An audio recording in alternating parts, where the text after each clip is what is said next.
Mastering gender-neutral language in English.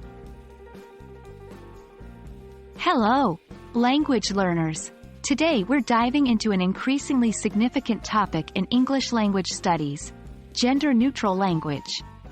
This video will help you understand the importance of gender-neutral language, how it is used, and how to incorporate it into your own English communication. Gender-neutral language, also called gender-inclusive language, avoids bias towards a particular sex or social gender. In English, gendered language often defaults to masculine terms. For instance, the term mankind has historically been used to refer to humanity as a whole, despite man being a term for an adult male. In contrast, gender-neutral language would replace mankind with a term like humankind or people, which does not specify or imply a gender. The importance of gender-neutral language is multifold. 1. Equality and respect. Using gender-neutral language promotes equality by avoiding favoring one gender over others. It shows respect for all individuals, regardless of their gender identity. 2. Inclusion and visibility.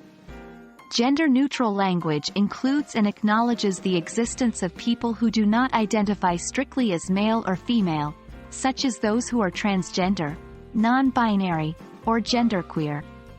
3. Reducing stereotypes. It helps to challenge and reduce harmful gender stereotypes. 4. Accuracy and clarity. In many contexts, gender-neutral language can be more accurate and clear, especially when the gender of the person or people referred to is not known or relevant. There are several ways to use gender-neutral language in English. 1. Singular, they. The singular, they, can be used instead of he or she when referring to a person whose gender is unknown or irrelevant. For example, someone left their jacket, instead of someone left his or her jacket. 2. Job titles. Choose gender-neutral job titles. For instance, instead of policeman or policewoman, use police officer. 3. Avoid gendered terms. Avoid or replace gendered terms with gender-neutral ones. For example, use humankind instead of mankind, or parent instead of mother or father, when the gender is not specified. 4. Pronouns. Ask for and use people's preferred pronouns.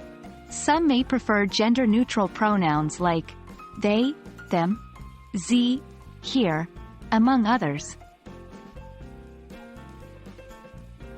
And there you have it. We've covered the importance of gender-neutral language and how you can apply it in your English communication.